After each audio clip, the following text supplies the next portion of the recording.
If you're a big swim team and you like to order a lot of gear, maybe you ought to check out Swim Outlet Team Division for these reasons. Swim teams receive a 10% discount on bulk orders. Swim teams or organizations get an 8% commission on referred sales. You'll also like their customization services, which is affordable and available at all times during the year for all team gear. With over 50,000 items in stock, you can get most anything you want. Swim Outlet Team Division. You need to try it out. You'll be glad you did.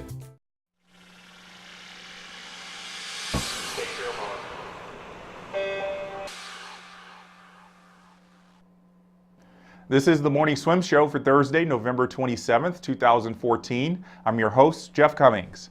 Today in the Finis Monitor, we'll be joined by Dave Durden. He is in the middle of his 8th season as the head coach of the men's swim team at UC Berkeley, and he got some very good news recently.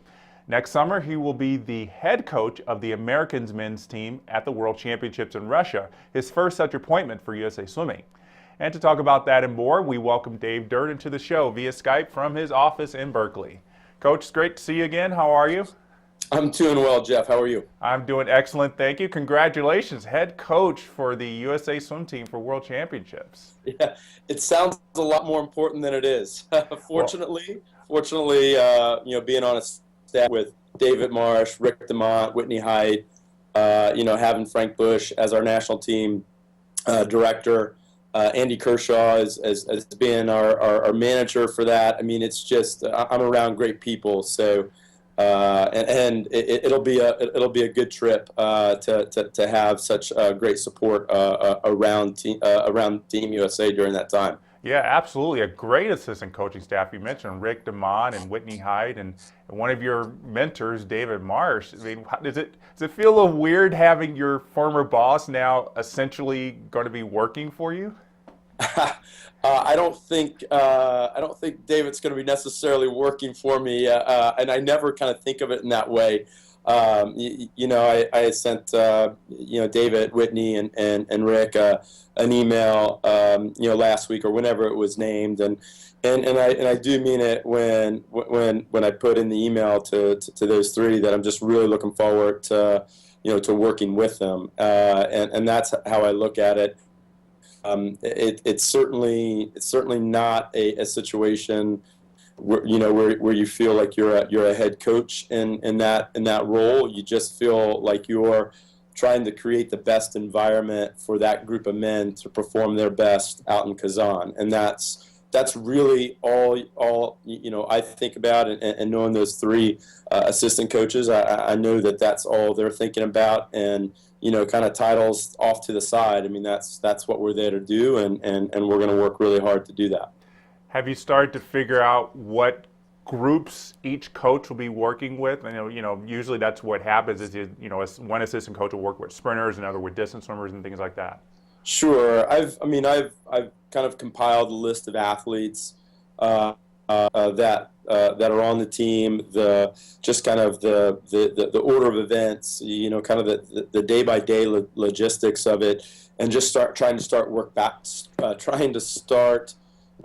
backwards from that moment. So, taking a look at the event schedule, just kind of getting that lined up, and then slowly working backwards to when the group actually leaves to head to Croatia and how that's going to look, and then really try and back that up to the almost to the January time frame here in a month or so time, just to make sure that everyone kind of has a good little roadmap to follow heading into World Championships in August. I'm not kind of wait on that. I have the information of kind of who's swimming what. We know who's on the team. We know who's on the staff. So we might as well get working and starting to at least put a plan together for all the coaches to utilize to create the best environment for our group out in Kazan. Well, you've been an assistant coach for Team USA a few times, so it's not like this is your first ever coaching job. What have you learned from those previous experiences that you're now going to take into being, I know you don't want to use the title necessarily, but being a head coach now? Yeah, I think more than anything else, I don't think it's, I know there's differences, there's similarities. Certainly being an assistant collegiate coach and then being a head collegiate coach of your own program, there's similarities, there are differences. more than anything else, you just want to make sure that that your team as a whole is organized. Your coaches are organized. Your athletes have a good plan. Your coaches have a good plan, and as long as you have that as the framework, I mean, everything should just kind of fall in line. So. I don't know if there's anything that I'm taking from from being an assistant coach to being a head coach on the Team USA level, but it's more of just kind of what I do, what I've done as a head coach of my own program to kind of just kind of set the framework in place for the guys to be successful. So I'm going to rely heavily on Frank with that guidance. I'm going to rely heavily on David Whitney and Rick with that guidance. Andy and kind of getting us moving in the right direction. So it's an exciting group, kind of dynamic to work in. I just want to make sure that the athletes have a good structure and plan in place to go forward to be successful. And you also, I'm sure, have had interaction with Dave Salo as the head women's coach, because I know you say you're the head men's coach and head women's coach, but it's still you two are kind of working together to get this whole team going. What kind of interactions have the two of you had so far? Just general congratulatory emails, just kind of back and forth with that, and that's so true. I don't mean to talk about it in terms of a very small men's group. Looking at the larger group in terms of Team USA, that's hugely important. It's hugely important to have consistency between both the men and the women going forward in that championship meet environment.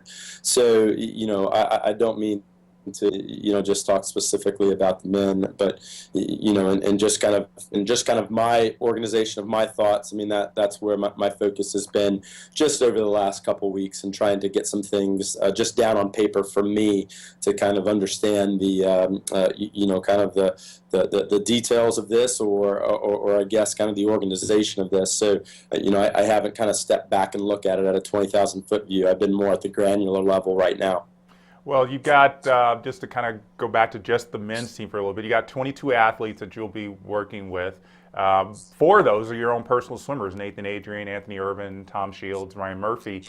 Now, obviously, the postgrads can already start looking ahead to Russia and train specifically with that in mind. But Ryan, who's in the middle of his college season, he's got the college season to focus on now. So is there anything you're doing now with Ryan that will, long-term help him in Russia?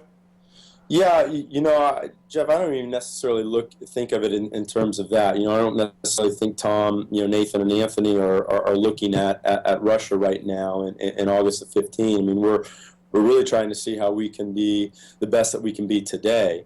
We know where that meet. We know where that meet lies. Ryan certainly knows where that meet lies in terms of the competitions that he has leading into that.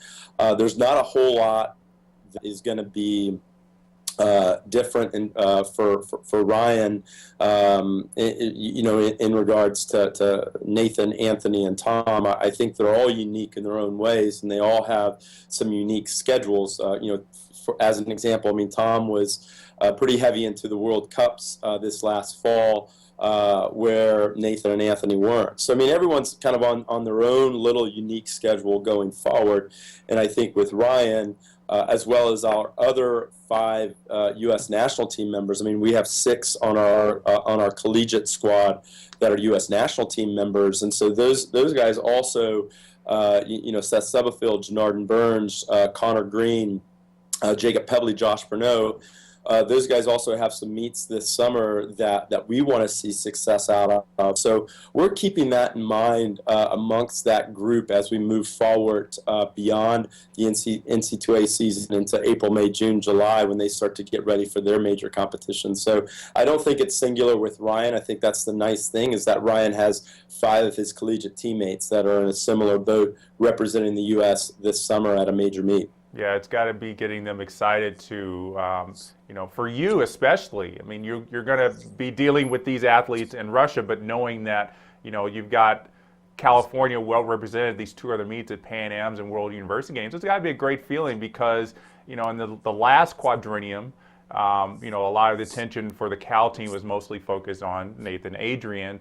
And now you've got all these other, swimmers that are really representing Cal on international scale. Do you see that as a good progress step that you guys are making? Yeah, it's better than the alternative. So I think it's been something that as we've moved from quad to quad, from 8 to 12, 12 to 16, we've seen an uptick in that, and it's been something that's been a focus of ours. It's been something that we've really trying to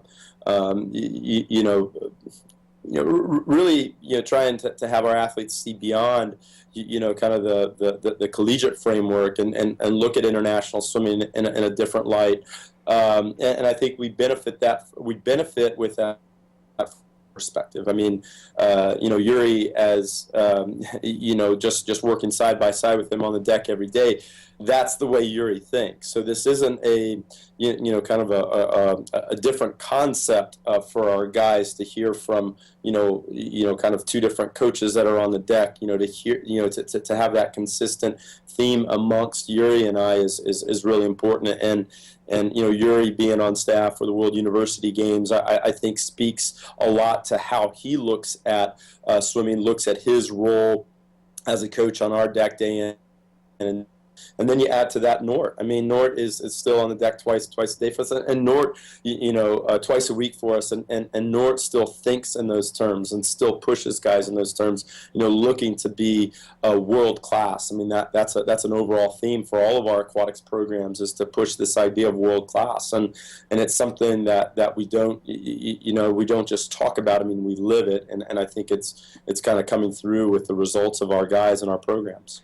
Looking into the short term, you got the Georgia invite coming up very soon. Going for a lot of NCAA A cuts at this meet? Oh, we'd love to. I don't think we're bashful about the idea of swimming fast. We certainly want to swim fast. It's going to be a challenge for our guys to step up and swim fast. Not only is there great competition out at Georgia, including the host institution. They have a fantastic men's team. But I just think the idea of traveling across the country, getting up, racing, being a little bit off your body clock, and trying to see some performances. I think our guys want to swim fast. But again, I mean, we're just back into the day to day. I mean, we've got a handful of days before we leave, and we want to make sure that we're taking advantage of that time, of those days before we head out to compete there. Is it mostly about getting these guys mentally ready to swim fast? Because I would imagine they know how to physically do it, but at the beginning of December, the training's been hard. The last thing they can think that they are able to do is swim fast. Or as coaches, are you and Yuri really working on trying to get them mentally ready?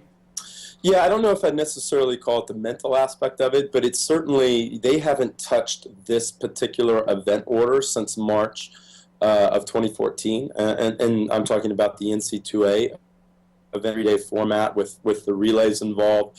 So that's going to re-engage in that process. I think is something that we're looking as a big takeaway for our guys, to see how they can move through 3 days, really handle a lot of the details, handle a lot of the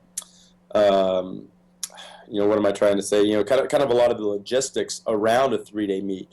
How to live in a hotel room, how to how to prepare, with your hydration, nutrition, rest, recovery, etc. I think those are probably more important takeaways for us than necessarily kind of times on the page. We're certainly into what we're doing from a process perspective rather than a performance or outcome perspective. So I think as long as we keep a level of focus and detail on that, I think our guys are going to handle this weekend out at Athens really well. Well, as good as this team roster looks, it's going to look even better next fall. You have to feel very good about having gotten swimmers such as Andrew Seliskar to come to Berkeley next year. Yeah, and certainly we're excited to Andrew, Mike Thomas, David, Ken, Nick, Carson. It's a group, and so we're really excited about the collection, the personalities of guys that we're bringing into this environment. Andrew has dynamic as an athlete, having competed at the junior Pan Pacs, coming in as a national team member, so has a little bit of kind of meat behind his name. It's going to be fun to kind of move around a little bit of his training a little bit, not necessarily in changing what he's done, but to see how he can compete with different athletes at different times in different groups because of his versatility. So it'll be fun and a challenge to really work with that. And I think Yuri and I are really looking forward to that as we get to the fall of 15. Yeah, that's probably a good way to describe it. When you get these new freshmen in, it's fun, but it's also a challenge. Sure, no doubt. I mean, he's done such a fantastic job and has worked extremely hard now to take that and to translate that into our environment, to keep that consistency, to keep that uptick, to keep that movement going forward. It's a challenge, and it's one that Yuri and I welcome into our environment, and we look forward to seeing all the new faces as they get here in the fall of 15. Well, once the Athens meet is over, you guys come back, Christmas training, you staying in Berkeley, or are you going anywhere?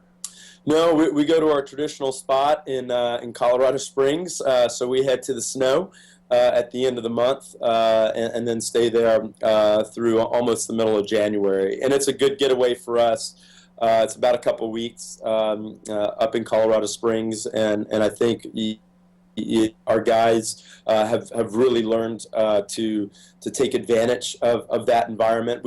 In fact, we just had one of our alumni, Robbie Sullivan, go through SEAL training or BUDS training, BUDS school down in San Diego, went through Hell Week. And I talked to him on the phone recently, and he was just talking about how hard it was to move through Hell Week. 155 guys, I think, started that week.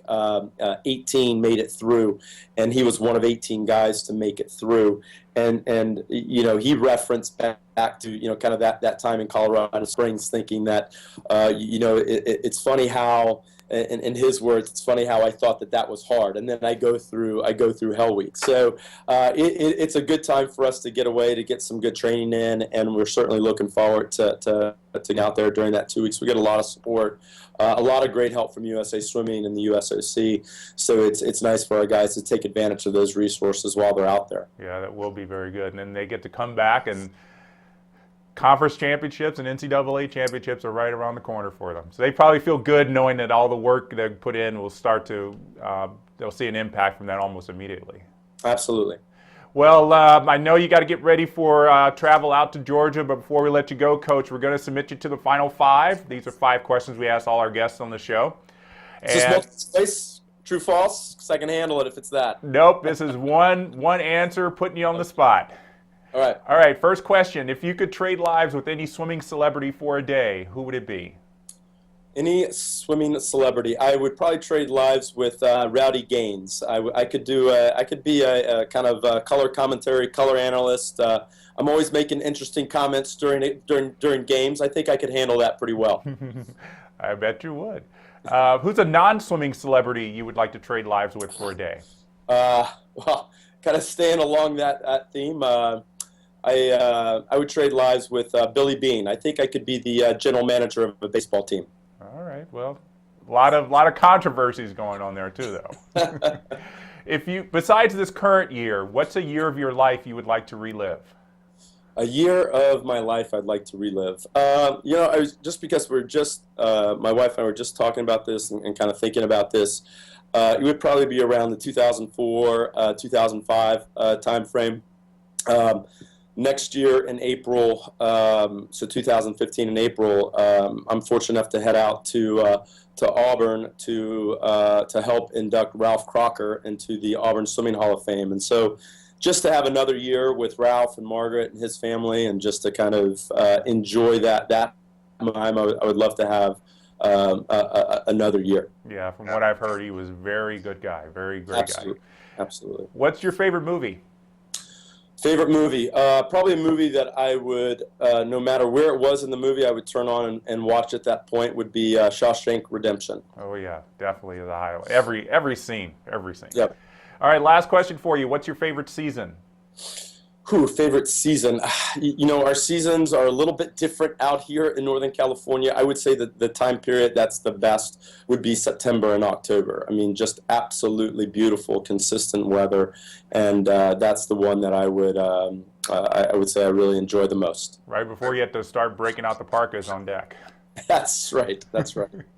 Well, Coach, it's always great to catch up with you. Thanks for joining us today. Have fun out there at the Georgia Invite, and we'll see you on deck soon. Sounds good. Thanks so much, Jeff. All right, our pleasure. All right, so that's going to do it for this edition of the Morning Swim Show. Now be sure to check out our college news channel at swimmingworld.com for the latest news in college swimming all season. I'm Jeff Cummings. Thanks for watching.